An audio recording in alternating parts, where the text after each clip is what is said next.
Presented to you by the Sideline Dynasty. Visit sidelinedynasty.com, the cure for every sports addict.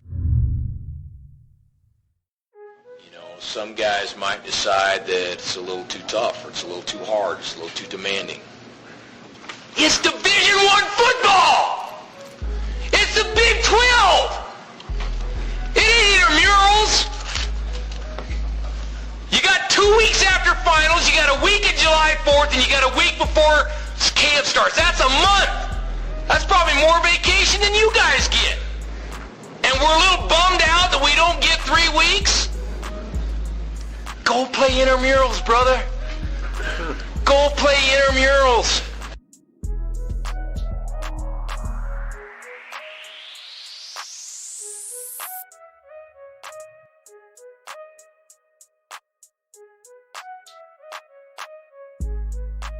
Welcome to the Run Pod Option. I'm Marty. And I'm Jeff. Follow us on social media at RunPodOption on Twitter or email us runpodoption@gmail.com. Jeff, quick question. Is another Oklahoma quarterback going to win the Heisman? If he doesn't win it, he will be there for the ceremony. I figure if at this clip, he's got to, right? Yeah, I mean, I don't know where he was ranked in kind of the preseason Heisman rankings, but if you were reading Twitter, what was it, Sunday night? He was quickly moving to the top of the list. Yeah, the Hurts for Heisman hashtag I saw a whole bunch of. It's weird because I think it was consensus going to be Tua or Trevor, which is wild because I think 2 years ago, Jalen was in that I don't know if he was in that conversation, actually. That would have been Baker, so maybe not. Yeah. But I think I wanted to dive into this first only because 508 total yards and 6 touchdowns, even when you're playing what is essentially one-legged defenses like Houston's, right, is still really impressive. I kind of couldn't believe how violent he was the way he ran. He was... Yeah, and I mean, that offense, if someone doesn't give Lincoln Riley like a $20 million a year contract in the NFL soon, they're missing out because that offense is just tailor-made for Hurts, like running the passing game, it was perfect.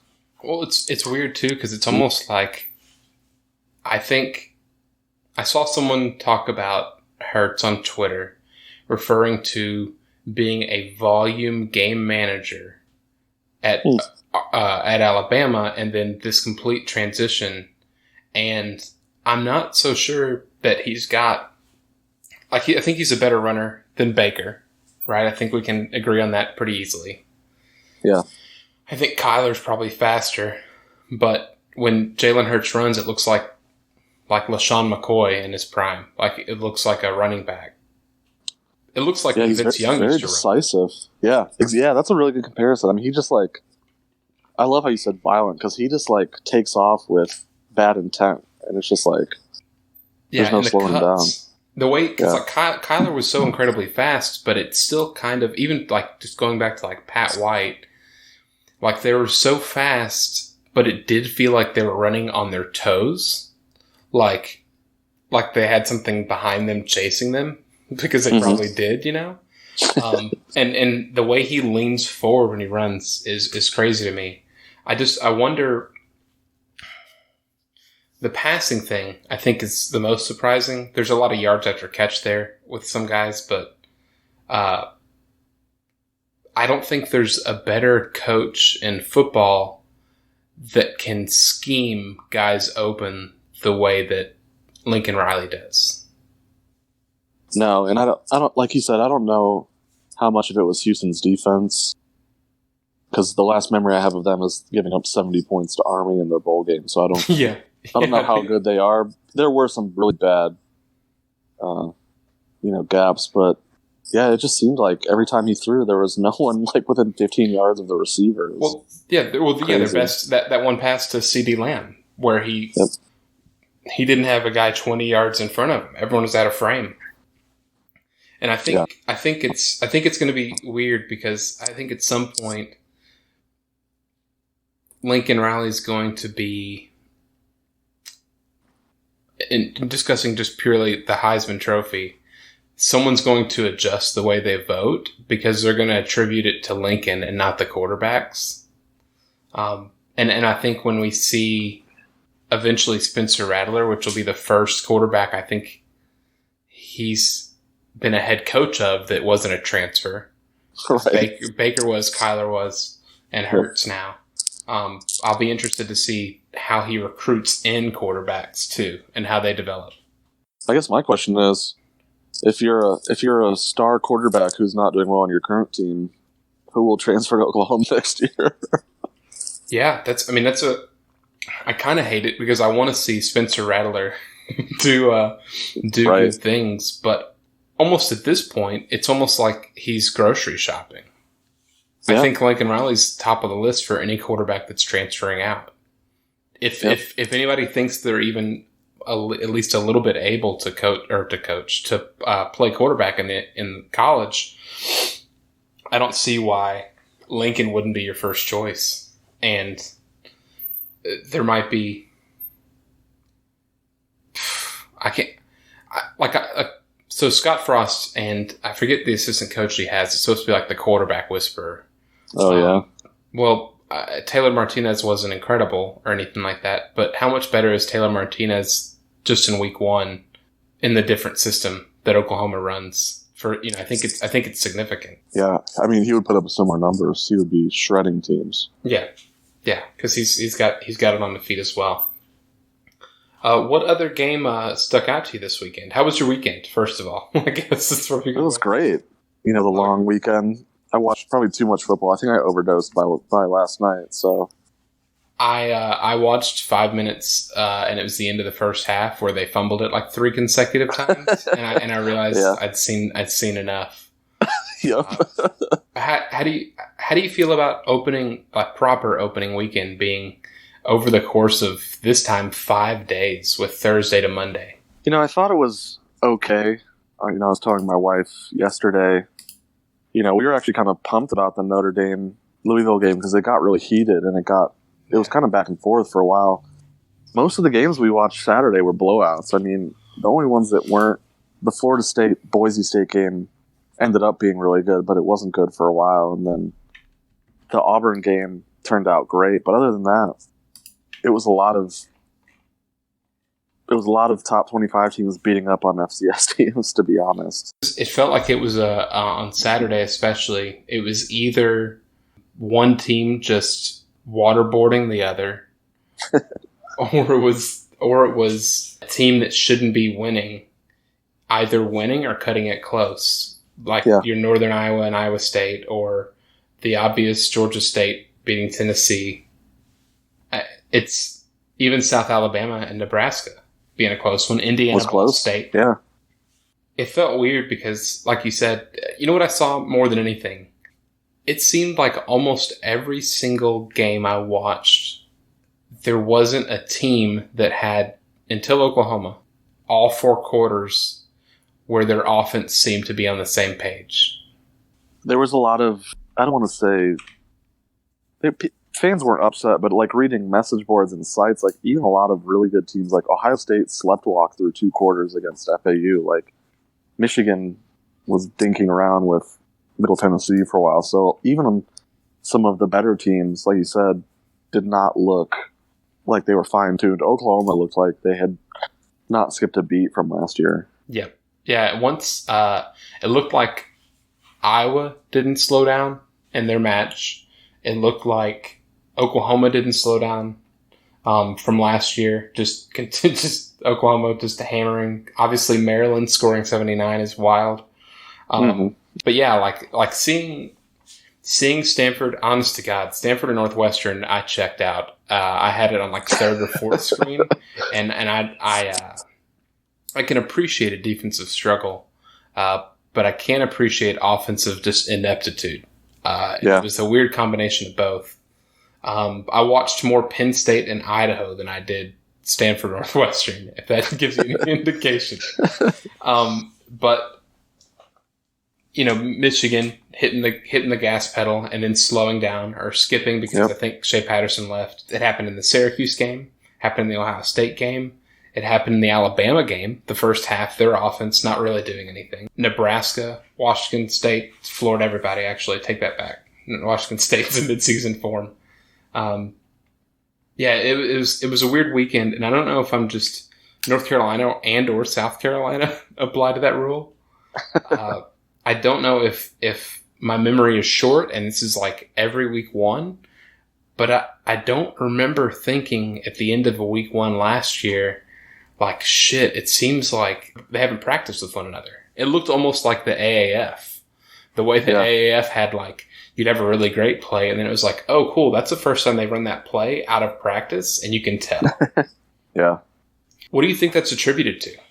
I don't know. And that's a really good point you made, because I don't feel like it's been this bad in years past. Like, teams are always kind of sloppy coming out of the gate, but like a lot of penalties, timing was off, and I don't understand that, because I don't think their practice schedules have changed much now. They did start to reduce, I think, padded practices, so I wonder if that is part of it. They can only I don't think teams can do two-a-days anymore. I think that rule went into effect sometime recently in the last year or two. Is that two-a-days with pads, I wonder? Yeah, like they can still do two-a-days, but they can't do padded two-a-days. And a good example I'll use, so being an SMU fan and watching Shane Bichelle, who had just an incredibly game statistically, and excited to have him as the quarterback, like genuinely, which is the first thing because Hicks, I couldn't take Hicks anymore,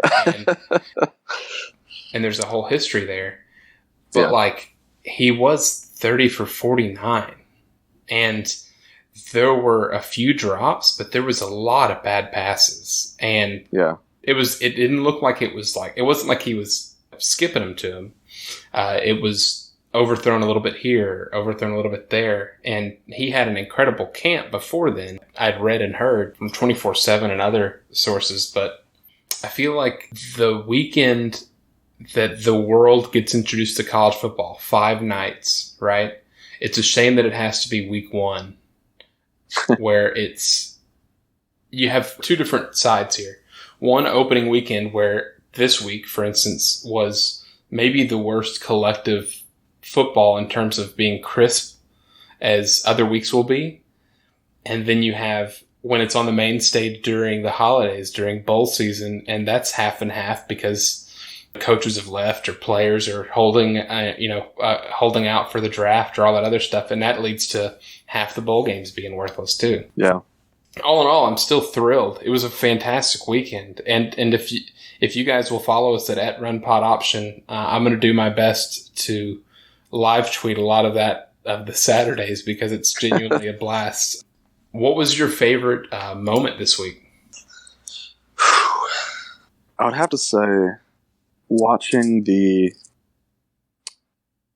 Oregon-Auburn game, just because of, you love the story of the quarterback that comes back from adversity and leads his team to victory. Bo Nix, his stat line was still terrible. I think he was like 13 of 31. Yeah. It was dreadful, but just like the moxie and the juice that he showed, I think he's going to be a really good player for them. And it was kind of cool to see him outduel we talk about Justin Herbert a lot, and he played really well for the most part, but it was kind of cool to see him outduel the top 10 picks. So that was probably my favorite.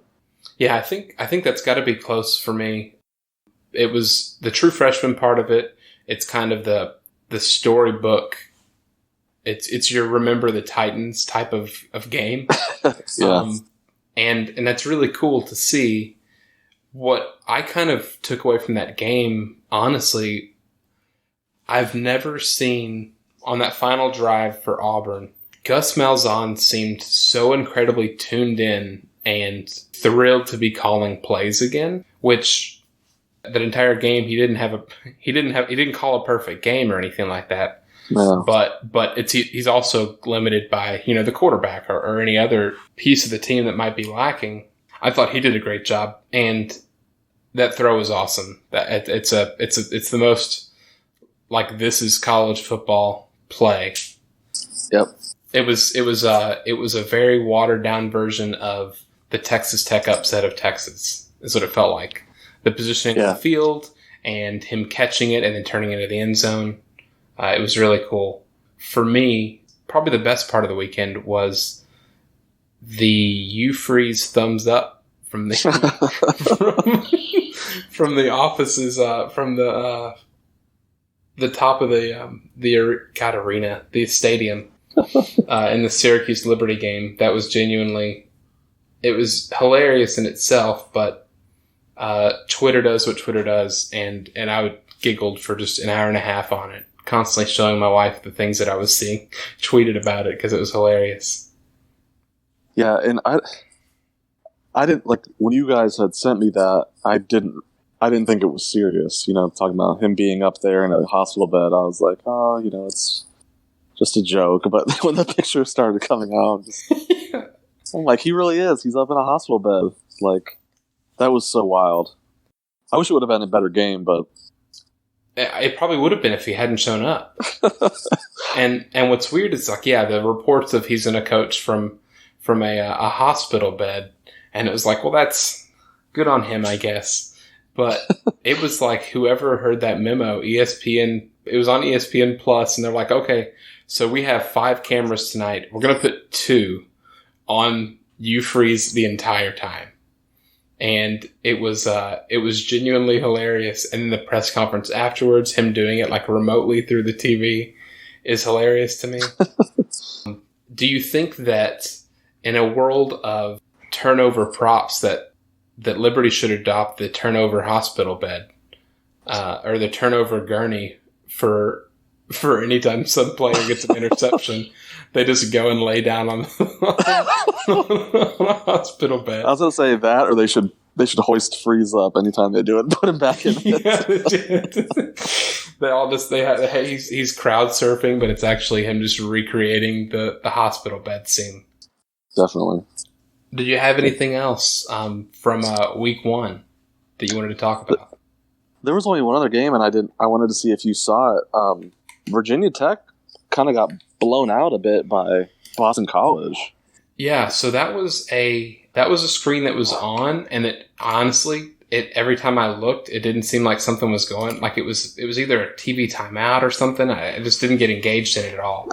But I was surprised at the score when all of a sudden Boston College, where I think it was a tight game, it was in the second quarter they went for 21 points and just kind of ran away with it, even though they only won by 7.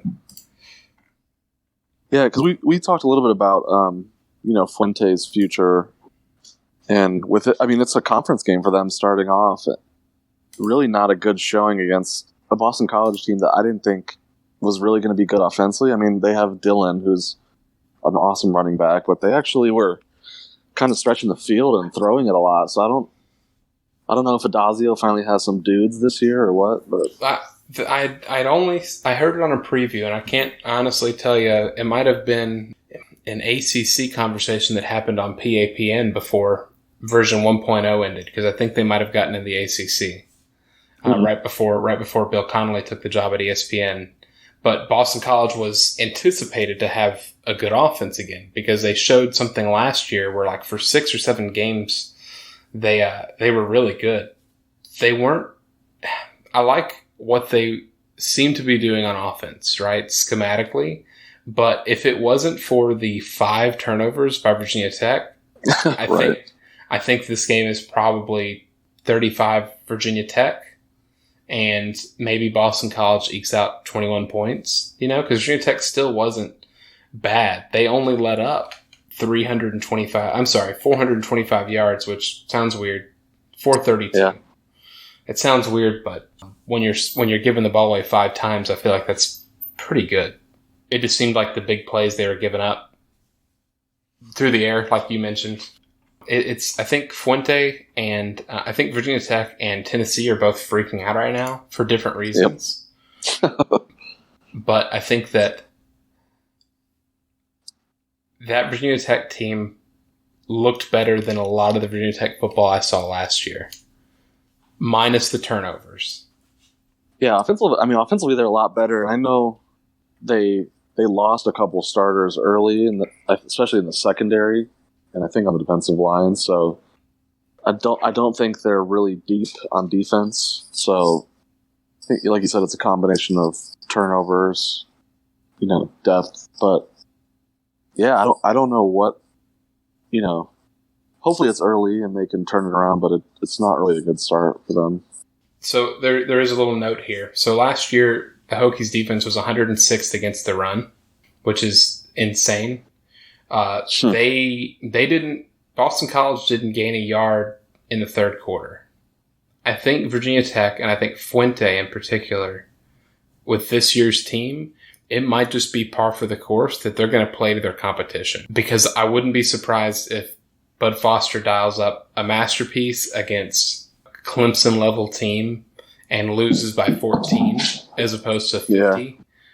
And then I don't doubt that in a game against Pitt that they only win by 7. It's kind of they're really weird. They're a chameleon. They just adjust to their surroundings, and they've done and it hasn't translated to wins, which is a bummer for just Virginia Tech as a program, honestly. Hopefully they can pull it together. Let's see who they got on their schedule. So they played at Boston College. They got Old Dominion, Furman, Duke, all at home, at Miami, home against Rhode Island. So you're probably still going 4-2 at the worst, I think. I think you probably beat Duke. I think you maybe sneak one by Miami. We'll see. But I think they still might have. I think they're going bowling this year, no doubt. It's just, I hope it's not a letdown type of bowling where it's like, oh yeah, I guess we'll go to a bowl game. But where it's like, cool, few balls go our way. We could have been 10 wins maybe in the conference championship. But we just didn't have it this year. Yeah, I was going to say, if there's 1 year for their schedule to set up, well, this schedule does not look tough at all. Like you said, Miami, that's going to be a toss-up. UNC is actually looking better now that they let that freshman quarterback loose a little bit. But Wake Forest at home, Georgia Tech on the road, it's not. And thinking of just looking at the schedule in terms of first-year quarterbacks, being able to have first-year quarterbacks home against Duke, at Miami, home against North Carolina, by then they've probably not seen anything like what Bud Foster's going to throw at them. That might benefit them, genuinely. It may end up being, I don't know, I'm excited. I'm excited for Virginia Tech down the end of the year. I hope Virginia Tech gets around, though, truly. Yeah. I did want to talk quickly about a story I read, and it kind of touched on your game watching Notre Dame and Louisville. The Athletic did a piece. They did an in-bed with Satterfield. With Louisville, and just kind of talking about the culture. And as those things are, they're pretty fluff pieces.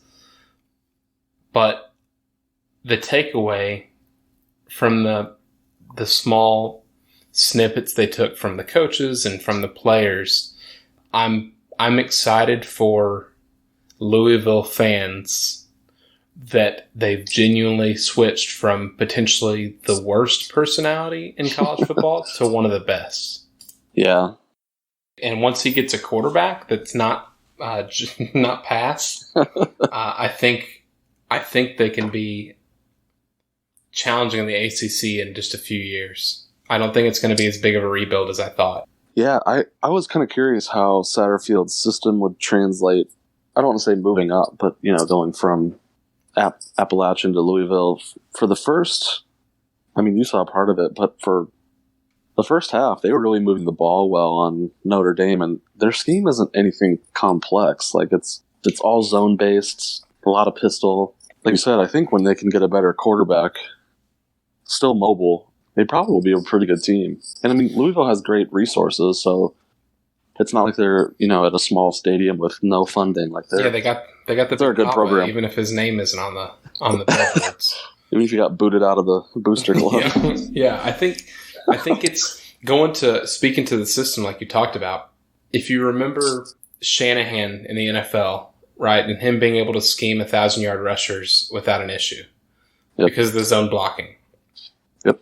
I think Satterfield and I think those kind of offenses are similar in the way that an air raid is, where there's like 20, 30 designed plays, and then there's a whole bunch of options for the receivers and or the quarterback to make, that it's going to be heavier emphasis on the run.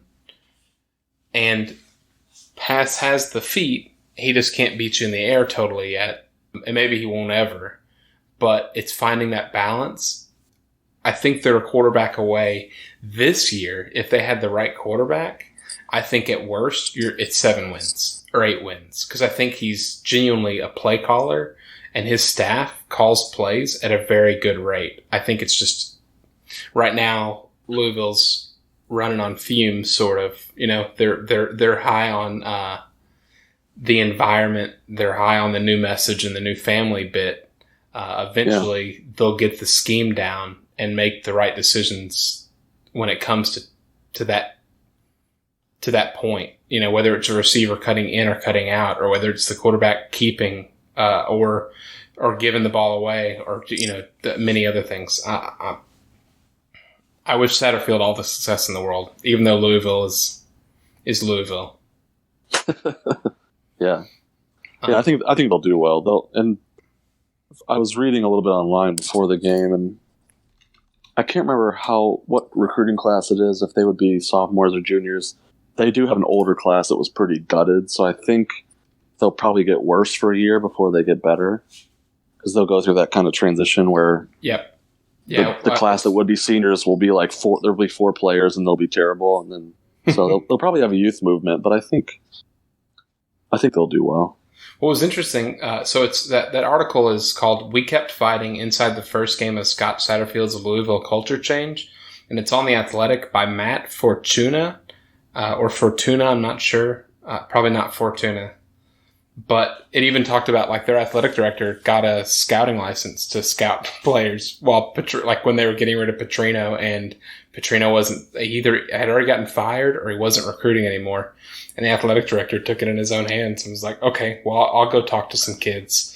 And there were 3 players that played last night that were guys that he brought in, which I thought that's was wild. Cool. That's one of the best stories I've heard.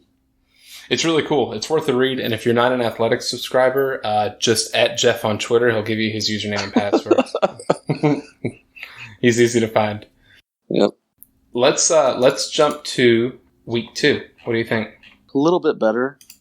Obviously, you have the heavyweight fight, Texas and LSU, Saturday. Other than that, it's kind of similar to week 1. Are you disrespecting Texas A&M and Clemson? See, I don't. After all the hype from last year's game, I just don't know if they're going to be able to match it. A&M lost by 3 points last year. I believe it was like 28-25. Yeah, but this year they go to Clemson. Yeah. It's the afternoon game though, at least, so you don't have to worry about the big the 30-minute intro on ESPN. For them walking to the stadium and hitting the rock and all that stuff. Falling down the hill, yeah. Yeah, God, dude, there's nothing that makes me more nervous than watching them come down at an 85-degree angle down a hill. Yeah. You do have some other good games, though. I mean, California-Washington is kind of interesting. That's the Pac-12 after dark, starting at 10:30. You have Stanford-USC. Yeah, Stanford-USC. You have Minnesota-Fresno State. That's kind of an interesting one. Minnesota-Fresno State's good. I think last year Fresno State won that game. Yeah. And Minnesota looked very unimpressive against. I think they played South Dakota State and got kind of pushed around by them. You also have Maryland after hanging, 79 on Howard. Yeah. Them hosting Syracuse might be interesting. Yeah, especially Syracuse didn't look that great against the Fighting Freezes. So no, DeVito did not look very good, and no, not at all. You have UCF and Florida Atlantic, so you have Lane Kiffin trying to pick himself off the floor. What's happened to him? It was 2 years ago that they were really good, right? Last year they were bad. 2 years ago they had Kendall Briles, and they had and they had I think a pretty good amount of transfers come in, and they flew their owls. So I didn't mean to do that, but they did really well, probably with a weaker schedule. I think last year you can attribute some of that to staff changes and personnel changes. That happens. I mean, they didn't quit against Ohio State.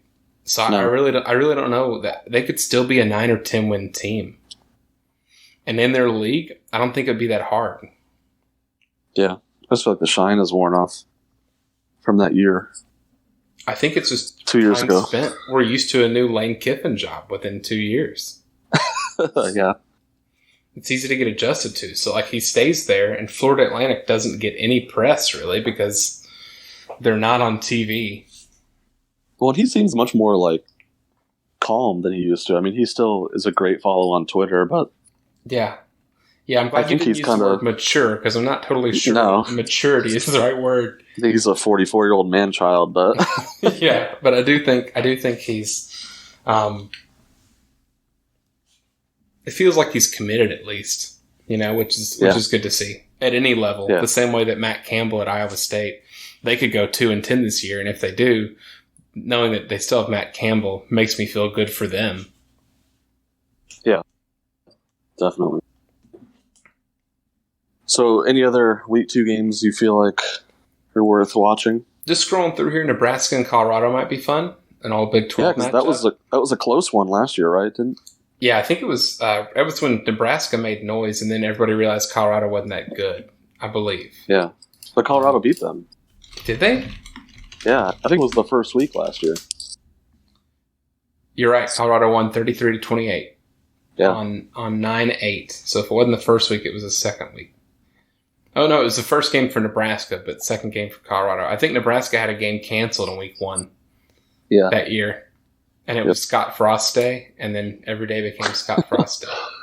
Still Scott Frost Day.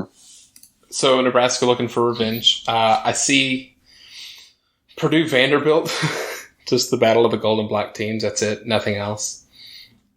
Oh, that's one game we didn't talk about from week 1. How about Nevada upsetting Purdue? So happy for Nevada. So happy for the Mountain West after week 1. Crazy.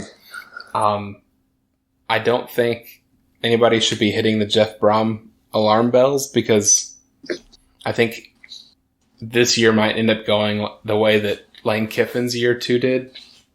Not that they're on the same level necessarily, but new coaches, it happens. You either immediately do great and then you fail. It's a sophomore slump almost.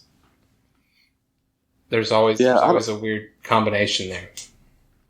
I felt like last year Purdue's administration might have overpaid for him, but I think they were put in a position where they couldn't do anything else. Like, Louisville was coming for him. Louisville's the hometown, school. Yeah, I think he's the third highest paid coach in the Big Ten behind. Well, it was Harbaugh and Meyer. I don't know if it's just Harbaugh now, but I still think it might be worth it. We'll have to see. But yeah, that return on investment. What's $6 million when they're building a new facility because of him? At this point, they're still laying the groundwork, and you've still got Rondale Moore. So the third year, you've got him for another year at least after this one. Yep. That's when I'd expect for that arrow to really trend upward for the team. Yeah, and we'll see what their schedule looks like too. And they're recruiting really well. They're getting a bunch of 4-stars from, they're beating a lot of Big Ten, higher quality Big Ten schools for recruits. So I think you're right. If they can figure out the defense, the offense isn't the problem. They're going to score 30-plus points a game. Their defense is still leaky. Especially with a league that's improving on offense, I think. Or at least trying to. When your Ryan Days of the world are taking over, and they're opening up a bunch of 5-star athletes to a spread, letting them fly. Yep. I think South Florida and Georgia Tech, low-key, might be interesting because South Florida can't stop anybody.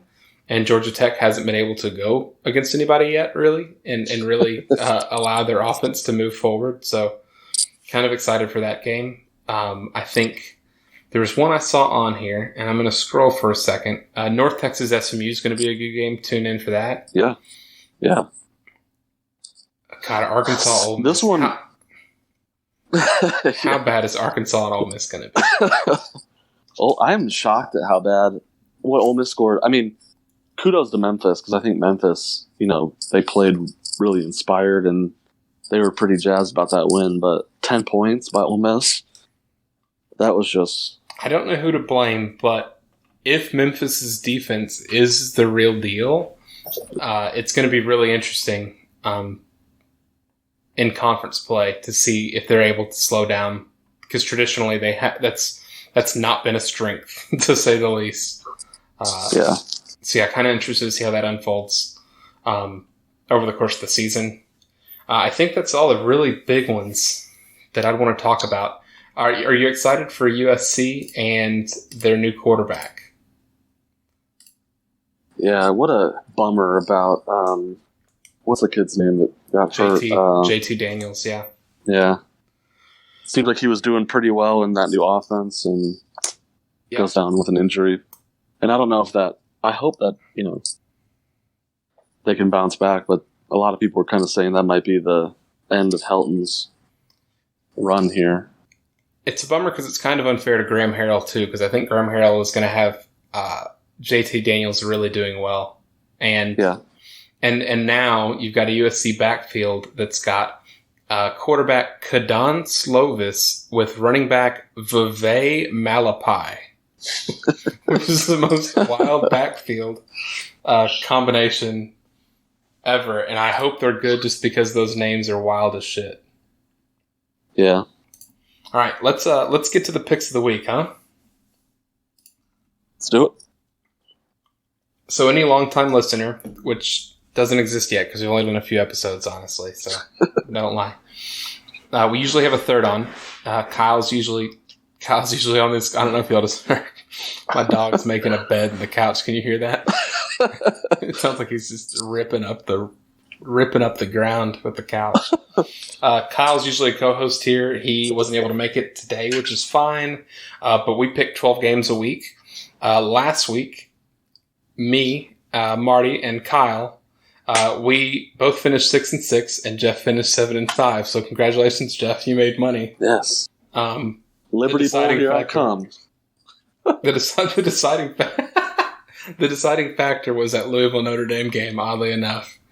I always surprise Kyle and Jeff with 2 games at the end, so Jeff has prepared 10 of these picks, but 2 of them are going to be on the fly.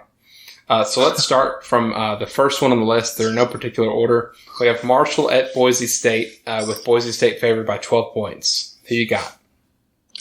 Boise State and the points. Really? Yeah. Okay, I'm going Marshall here, actually, because I always feel like they're underrated. They always end up having a really solid team. And blindly, I'm going to go ahead and suggest that they're going to cover. Maybe they throw Bachmeier some tricks up front and slow him down. Second, let's go Army at Michigan. Michigan favored by 23 points. You got to go with Army. I feel like you got to, right? Because if nothing else, there's only going to be so many minutes Michigan's going to have the ball to score 23 points more than Army does. Yep. Unless Army makes some major mistakes, which they won't. They're pretty disciplined. They're pretty well coached. Yeah, you're exactly right. Michigan will probably win by 14, and everyone will agonize over it, but there won't be enough time. Army will chew up too much clock for it to be more than that. Well, and Army was only able to sneak 14 points past Rice last week. So,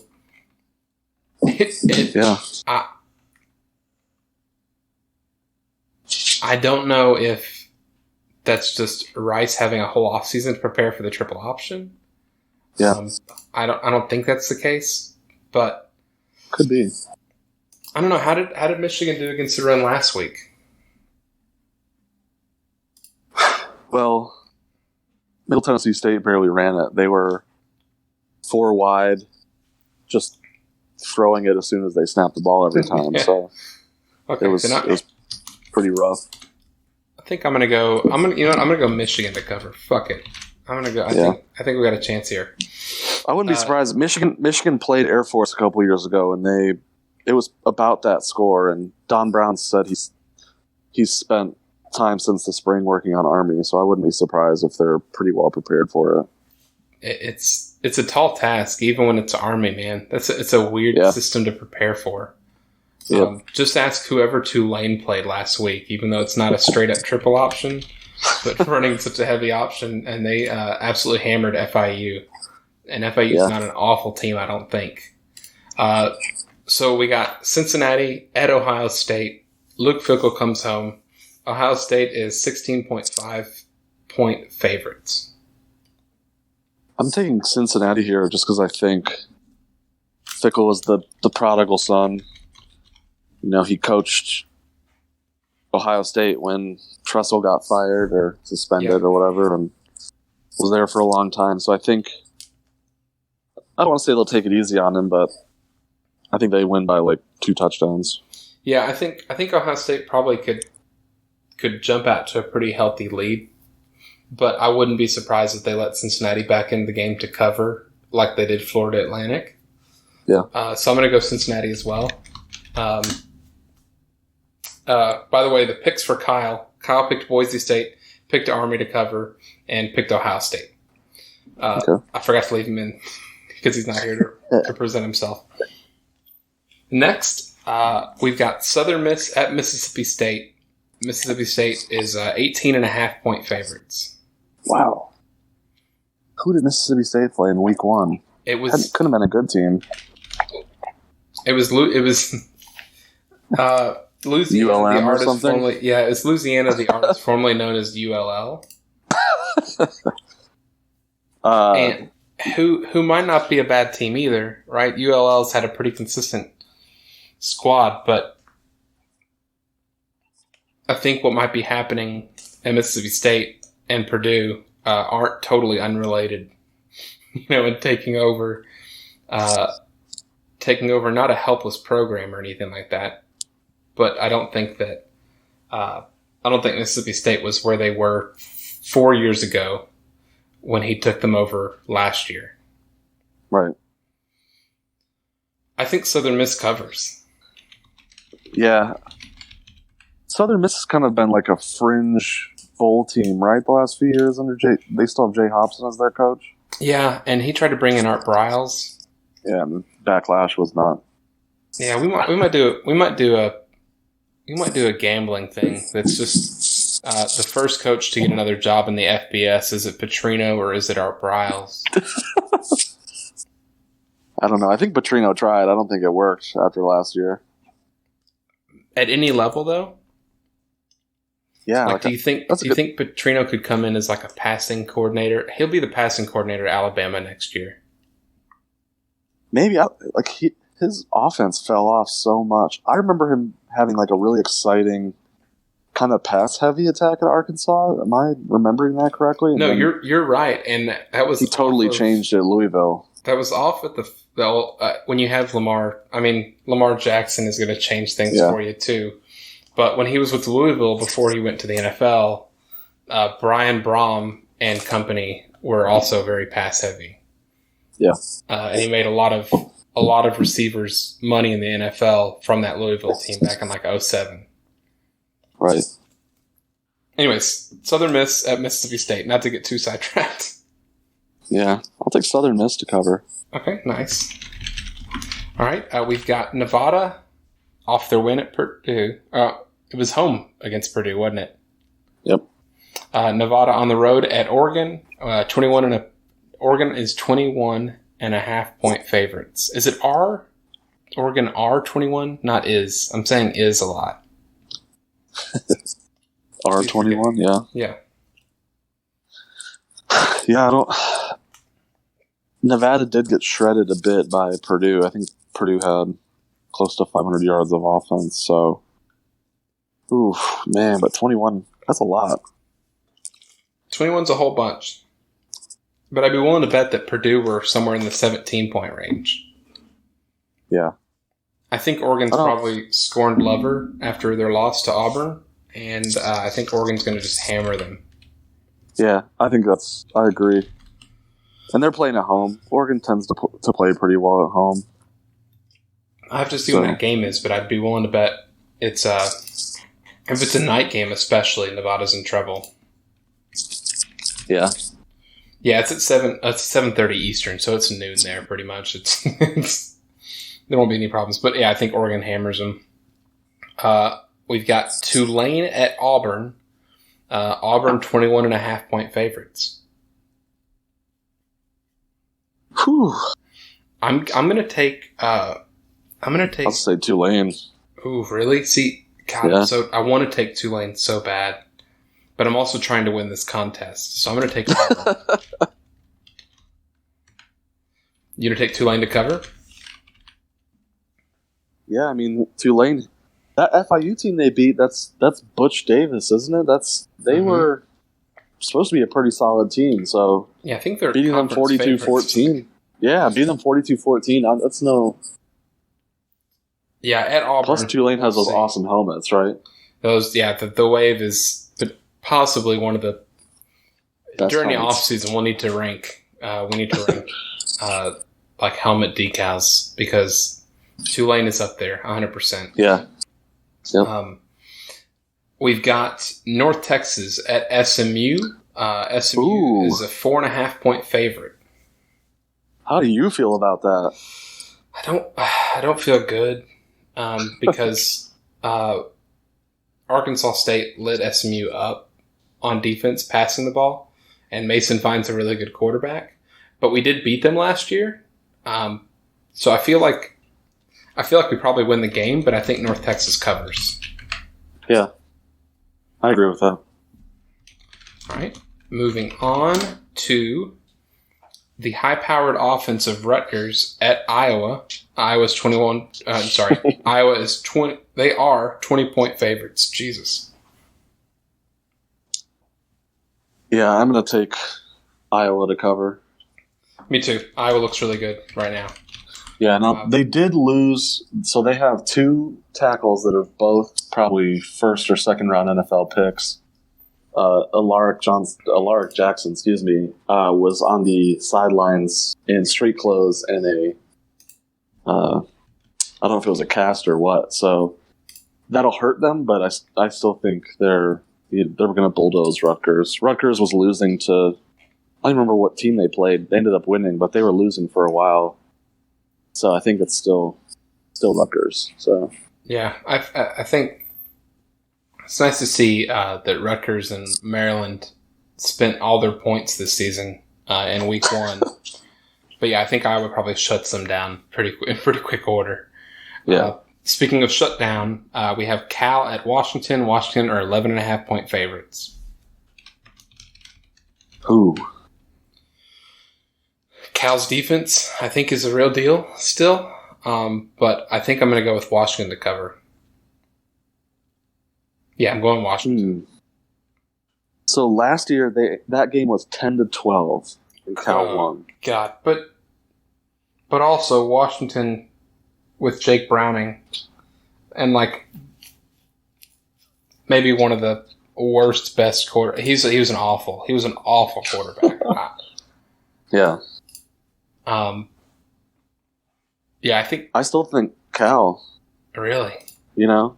I say really. I mean, it's not like it's crazy to think 11.5 points is a lot when you're going up what is probably going to end up being like a top 15 S&P plus defense. Yeah, I still think Washington will win, but I think they'll win by a touchdown. Yeah, I mean, luckily they didn't. That's why the reason I picked Washington is purely on the fact that those points don't have to come from just the offense, and I think Cal's offense is still struggling enough that they'll give Washington some easy layups. And pad those stats. The biggest game of the week is LSU at Texas, but it's actually not at Texas. I think this is in Houston. This might be my bold pick. No, it's in Austin. It is in Austin because they're doing game day in Austin. Yep, it's in Austin. Okay. Texas I still are 4-point underdogs, so LSU's favored by 4. Yep, give me LSU. Really? Okay. Yeah, I don't know if you were able to catch any of their game. I watched a little bit. Yes, I'm taking LSU too. They look really good on offense. I'm loving this new. This is like Les Miles is rolling over in his grave that he's not in right now. Like they go no huddle. They throw a lot. Like it's they've really transformed while still being really aggressive on defense. Speaking of The Athletic, I know you read the article on Dave Aranda. Yes. Which was awesome. Yeah, I think it's weird when you have a quarterback for LSU throw 5 touchdowns. In only, 3 quarters? Yeah, I mean, it was against, what was it, Georgia Southern, right? Yep. So it was still, I mean, they're not very good, but wasn't Georgia Southern the team that beat Florida a few years back? Yep.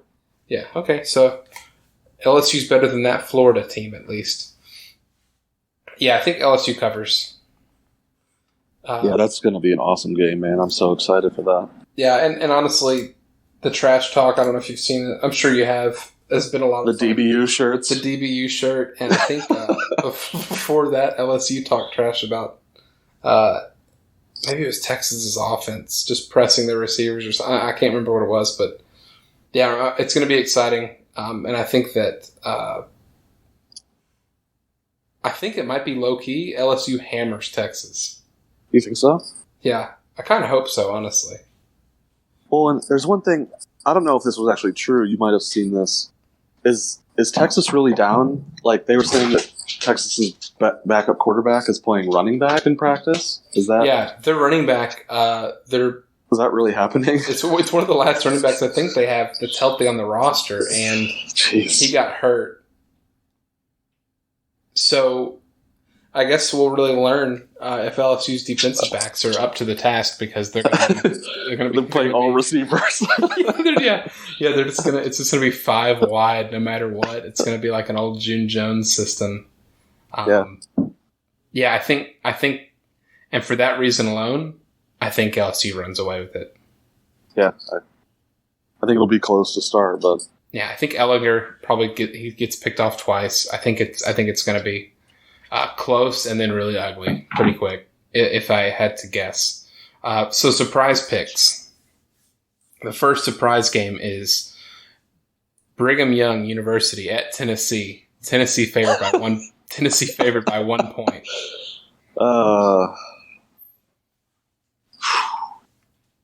Man, I want to pick Brigham Young, but I'm going to go with Tennessee just because I think... You're the only one who picked Tennessee. I picked Brigham Young, and so did Kyle. Did you catch any of the Brigham Young Utah game? Brigham Young did not look very good. I thought in that first... I think I watched the first half in full, and how physical they were. My wife's getting some out of the freezer, in case y'all heard that. It's an ice cream sandwich, the best. Nice. It's a goat dessert treat, truly.